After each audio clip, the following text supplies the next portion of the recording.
এবং সাংবাদিক বন্ধুগণ, আমরা আজ এই জাতীয় প্রেস ক্লাবের সামনে দাঁড়িয়েছি। আর মাত্র কয়েকদিন পরেই পবিত্র ঈদ। সেই ঈদ হবে 19 বা 20 মার্চ। 19 বা 20 মার্চ ঈদের আগে আমরা এখানে দাঁড়িয়েছি। আর এই ঈদের আগে গার্মেন্টস শ্রমিকদেরকে মাঠে দাঁড়ানো এটি কোনো নতুন বিষয় নয়।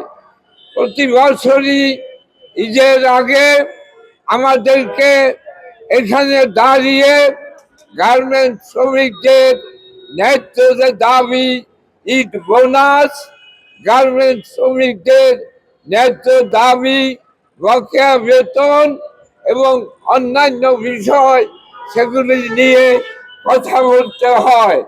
আজকে আমরা তাই আবারও বাধ্য হয়ে এখানে দাঁড়িয়েছি, যেহেতু ঈদ সামনে, যাতে ঈদের আগে দেশের 42 লক্ষ গার্মেন্টস জানুয়ারি মাসের বেতন বাকি রয়েছে, সেটাও দিতে হবে।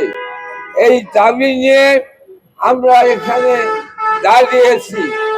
এছাড়াও দেশে প্রায় 100 গার্মেন্টস কারখানা বন্ধ আছে।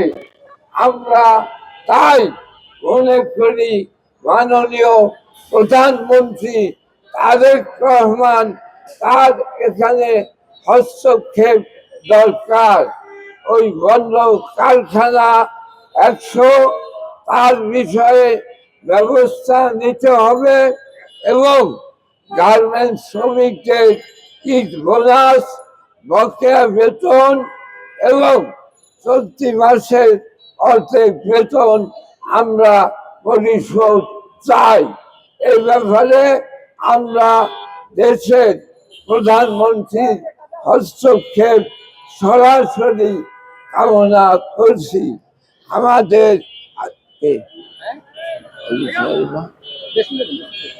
আমাদের সংক্ষিপ্ত এই অনুষ্ঠান পরিচালনা করবেন আমাদের ফেডারেশনের সহ সভাপতি জেসমিন আক্তার।